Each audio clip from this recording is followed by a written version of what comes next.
संज्ञान लेते हुए पीड़िता के पिता की तहरीर के आधार पर हमारे द्वारा अभियोग पंजीकरण की कार्रवाई की गई।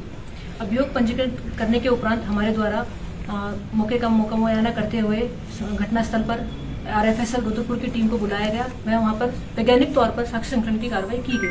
साथ ही जिला चिकित्सालय ले जाकर पीड़िता का मेडिकल परीक्षण कराया गया। मैं मेडिकल परीक्षण के बारे में जो भी हमारी रिपोर्ट में आया है उसके बारे में CMO साहब आपको ब्रीफ करेंगे। इसके अतिरिक्त हमारे द्वारा जो टेक्निकल व मैनुअल इनपुट्स गैदर करने के लिए क्षेत्राधिकारी चंपावत के पर्यवेक्षण में 10 सदस्यीय SIT टीम का गठन किया गया। इस टीम को सभी प्रकार के साक्ष्य एकत्रित करने के लिए हमारे द्वारा क्षेत्र में मामूल किया गया है। इसके अलावा जो पूरा घटनाक्रम जो हुआ है उसके संबंध में हमारे द्वारा टेक्निकल, मैनुअल, CCTV फुटेज इत्यादि साक्ष्यों का जब संग्रहण किया गया तो जो घटना वर्णित की गई थी उसमें भिन्नता पाई गई।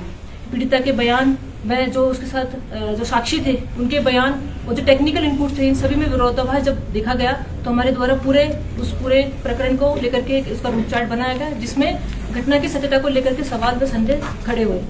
हमारे द्वारा सभी साक्ष्यों का पिरोते हुए एक रूट चार्ट तैयार किया गया। वह घटना में वर्णित तथ्यों का जब उसमें हमारा एनालिसिस किया गया तो ये जानकारी संज्ञान में आई कि घटना जिस प्रकार से वर्णित की गई वह वैसा होना नहीं पाया गया।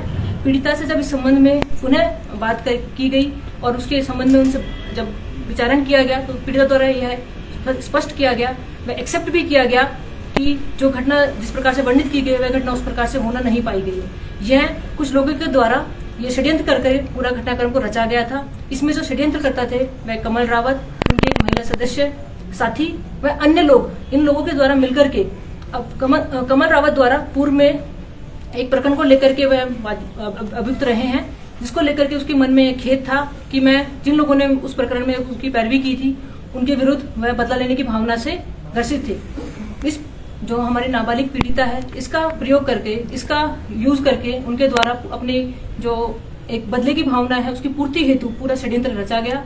इस षड्यंत्र को रचने के लिए उनके द्वारा जो पीड़िता है उसकी दोस्त की शादी के समारोह को उन्होंने प्लानिंग का अपना एग्जीक्यूशन डे था। उस दिन पीड़िता अपने दोस्त के साथ अपने दोस्त की शादी के समारोह जब खत्म हो गया तब वह उनकी प्लानिंग थी कि वो विनोद जो कि पीड़िता का दोस्त है उसके घर जाएंगे और वहां पर पूरा प्लानिंग जो उन्होंने की थी उसको अंजाम देंगे। क्योंकि विनोद पहले ही घटनास्थल से चला गया था, शादी समारोह से चला गया था, तो उनके उस प्लान की पूर्ति नहीं हो पाई। तो उन्होंने सोचा कि आज हम जो प्लान हमने बनाया है उसको एग्जीक्यूट जरूर करेंगे। तो उनके द्वारा ही विनोद के किसी परिचित का एक डेयरी के निकट जो आवास था उसको अपना घटनास्थल के रूप में चिन्हित किया गया। वहां पर जाकर के उनके द्वारा स्वयं द्वारा वहां मौके पे पहुंच करके पूरा जो षड्यंत्र है वो रचा गया और इस प्रकार से पूरे षड्यंत्र को दिखाया गया कि यह एक सत्य घटना है। जबकि जिन व्यक्तियों के नाम तहरीर में नामजद किए गए हैं उन व्यक्तियों की मौजूदगी न ही तो टेक्निकल आधार पर, न ही जो स्वतंत्र साक्षी है उनके आधार पर उसकी पुष्टि हो पाई है। उनकी मौजूदगी अन्यत्र कहीं पाई गई, घटनास्थल के निकट भी उनकी मौजूदगी नहीं पाई गई। तो इस पूरे प्रकरण में जो मास्टरमाइंड था वह कमल रावत, उनकी महिला मित्र और उनके साथी थे, जिन्होंने पीड़िता का उपयोग करते हुए उसका यूज करते हुए उसको झूठा प्रलोभन यह दिया गया कि उसके जो बीमार पिता है उनका उपचार करा जाएगा, उसको आर्थिक रूप से उसको मदद की जाएगी। इस प्रलोभन और झांसे के चलते उसके द्वारा पीड़िता का यूज करते हुए अपने उद्देश्य की पूर्ति हेतु पूरे इस स्वांग को रचा गया और एक नाबालिग का यूज करते हुए उन्होंने नाबालिग के साथ इस प्रकार की विभत्स घटना कारित की जो शर्मनाक है, शर्मसार है। और मैं अंत में यही कहना चाहूंगी कि ये दुष्कर्म नहीं षड्यंत्र था, उसका भांडाफोड़ हमारे द्वारा किया गया है और जिन लोगों ने भी ये पूरा दुष्कर्म रचा है, षड्यंत्र रचा है, उसके खिलाफ सुसंगत धाराओं में वैधानिक कार्रवाई अमल में लाई जाएगी। मैडम एसपी मैडम, जो अब घटना हुई, जो कल FIR हुई थी, उस FIR में क्या चेंजेस होंगे और नई FIR जो मुख्य साजिशकर्ता हैं कमल रावत और उनकी जो महिला साथी हैं तो उन पर क्या होगा? क्या अभी जो 3 लोग एक्यूज्ड हैं पिछली FIR उनको छोड़ दिया जाएगा और गिरफ्तारी वगैरह क्या स्थिति है? अभी जो FIR पंजीकृत है उसी के संबंध में हमारी विवेचनात्मक कार्रवाई प्रचलित है। बिकॉज अभी ये तथ्य संज्ञान में आया है और ये जो अनावरण हुआ है वो जो मेन पॉइंट था उसको लेकर के था। क्योंकि विवेचनात्मक कार्रवाई के अन्य पहलू भी होते हैं, उन पहलुओं को हमारे द्वारा विवेचना में समायोजित किया जाएगा और इसी प्रकरण में अगर इसकी वृद्धि होगी हम वृद्धि करेंगे या दूसरा अभियोग पंजीकृत किया जाएगा तो उस माध्यम से भी हम जो षड्यंत्र करते हैं उनके विरुद्ध कार्रवाई अमल में लाएंगे। तो क्या कमल रावत लोग अरेस्ट हो गए मैडम? जो नहीं, अभी किसी की अरेस्टिंग नहीं हुई है, उनसे भी इस संबंध में पूछताछ की जाएगी। बिकॉज पीड़िता द्वारा माननीय न्यायालय के समक्ष इस पूरे घटना की जो सत्यता है उसके बारे में उजागर किया है।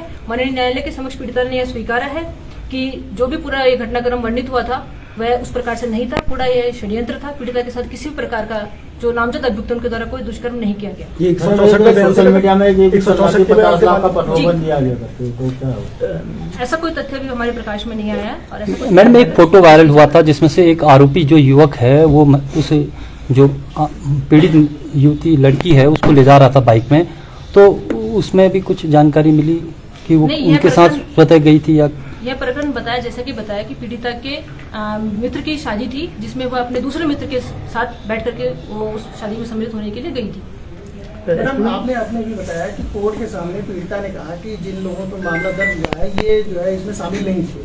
क्या कोर्ट में पीड़िता ने ये कहा है कि कमल रावत ने ही ये सब करा धरा है? हाँ, पीड़िता ने न्यायालय के समक्ष ये स्वीकार किया है कि जिनको नामजद किया गया है उनकी किसी प्रकार से पूरे प्रकरण में कोई संलिप्तता नहीं है, और जो संलिप्तता जो पूरा प्रकरण है वह कमल रावत, उनकी महिला मित्र व अन्य सदस्यों द्वारा रचित। जिस घर में ये दुष्कर्म रचा गया वो किसका है?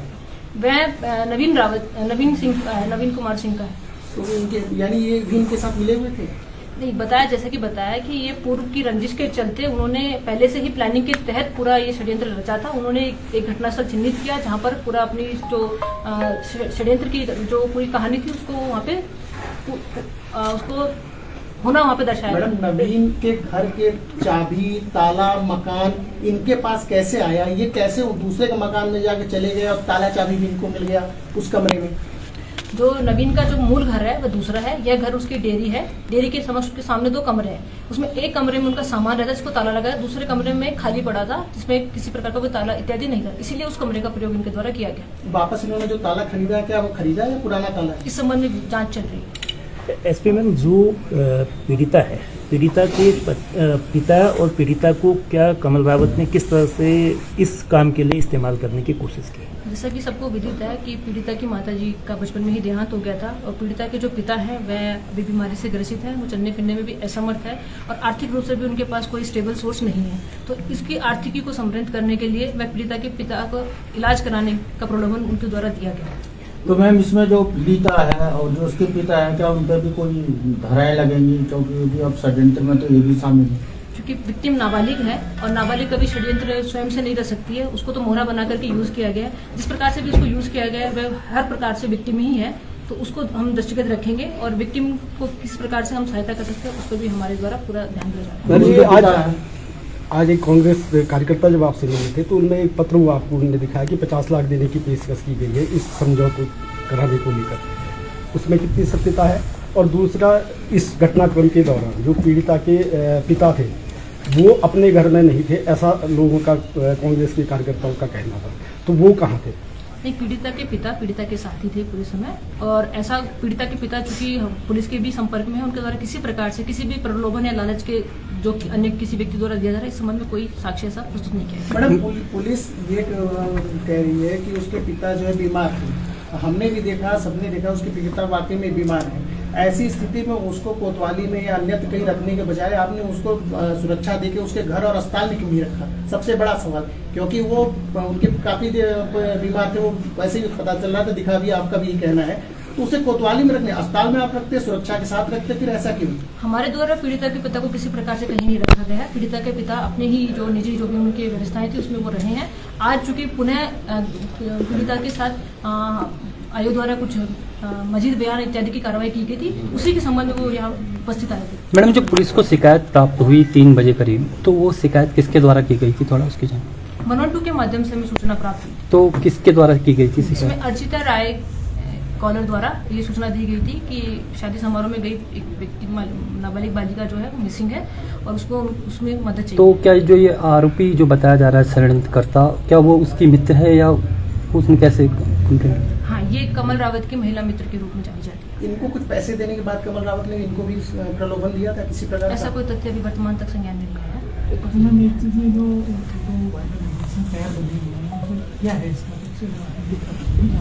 जैसा कि बताया गया है कि पूरा षड्यंत्र इनके द्वारा रचित है, तो वो सारी घटनाक्रम जो हुई है, जो दिखाया जा रहा है, वह उन्हीं का प्लान का हिस्सा है। एसपी मैम, कमल रावत पर संदेह की सुई, मतलब शक की सुई कब से जानी थी? जैसे कमल रावत शुरुआत में लग रहे थे कि वो विक्टिम के हिमायती के रूप में, तो पुलिस को शक कैसे हुआ? जब पूरा घटनाक्रम हमारे संज्ञान में आया, हमने टेक्निकल और मैनुअल इनपुट जब गैदर किए तो एक व्यक्ति विशेष की पीड़िता के साथ एक दिन में बहुत ही ज़्यादा अत्यधिक कॉल्स थी जो उसी दिन की घटना को इंगित कर रही थी। साथ ही जो पूरा पीड़िता द्वारा अपने बयान में भी बताया गया, जब पीड़िता ने एक्सेप्ट किया कि उसके साथ दुष्कर्म नहीं हुआ, उसकी पुष्टि मेडिकल में भी, जो सीएमओ साहब अभी आपको बताने वाले हैं। जब पूरा घटनाक्रम नहीं होना पाएगा तो जब पीड़िता से मजीद किया गया, पीड़िता ने एक्सेप्ट किया कि मेरे जो रिश्ते में चाचा लगते हैं वो उनकी महिला साथी व अन्य लोगों द्वारा पूरा षड्यंत्र करके इस घटना को अंजाम दिया गया। 6 तारीख को सुबह 7:15 बजे पुलिस के द्वारा ये जिला अस्पताल में लाए गए थे और 7:30 बजे सुबह मेडिकल एग्जामिनेशन हमारे महिला चिकित्सक द्वारा शुरू कर दिया गया था। तो इसमें जो भी कार्रवाई हुई, जो हमारा प्रोसीजर है उसमें जो टाइम लगा वही लगा, बाकी हमने पूरा टाइम से करके पुलिस को हैंडओवर किया है। तो सर मेडिकल में क्या निकला, दुष्कर्म की पुष्टि हुई या नहीं हुई, क्या था? पूरे मेडिकल में देखा जाए तो उसके शरीर पर किसी तरह के कोई बाहरी चोट के निशान, किसी स्ट्रगल के निशान नहीं थे। अंदरूनी आंत में भी इस तरह के कोई जबरदस्ती के कोई स्ट्रगल के निशान नहीं पाए गए हैं। सर रस्सी से उसको बांधा गया था, उस पर कुछ वहाँ पे निकला? जैसे मैंने बताया, उस पर शरीर पे किसी तरह के कोई निशान थे। रस्सी बांधने जो नोट के साइन आते हैं वो भी निशान नहीं सर थे मेडिकल टेस्ट और चेहरे से लेकर पैर तक किसी भी तरह के कोई किसी तरह चोट के निशान नहीं थे। राइट इस पे रिस्ट पर जरूर एक निशान था, लेकिन वो ब्लूज का वो 3 दिन पुराना था। 3 दिन पुराना, उसका कलर के हिसाब से हम बता सकते हैं किस दिन का कितना है। तो वो ब्लूज था, वो 3 दिन पुराना था, इससे कोई संबंध नहीं है। सर शरीर पूरे शरीर में किसी तरह के चोट का स्ट्रगल के निशान नहीं चोट के थे। निशान और दुष्कर्म की बात हो रही है। दुष्कर्म के लिए बताइए, क्या ये पुष्टि हुई है नहीं? या नहीं हुई? क्या दुष्कर्म की पुष्टि हुई है नहीं? जैसे हमारे महिला चिकित्सक द्वारा बताया गया, मैंने भी खुद अपना उसका पूरा देखा है, उसको पूरा स्टडी किया है इसको, तो उसमें ऐसा किसी तरह का कोई दुष्कर्म का नहीं पाया गया है।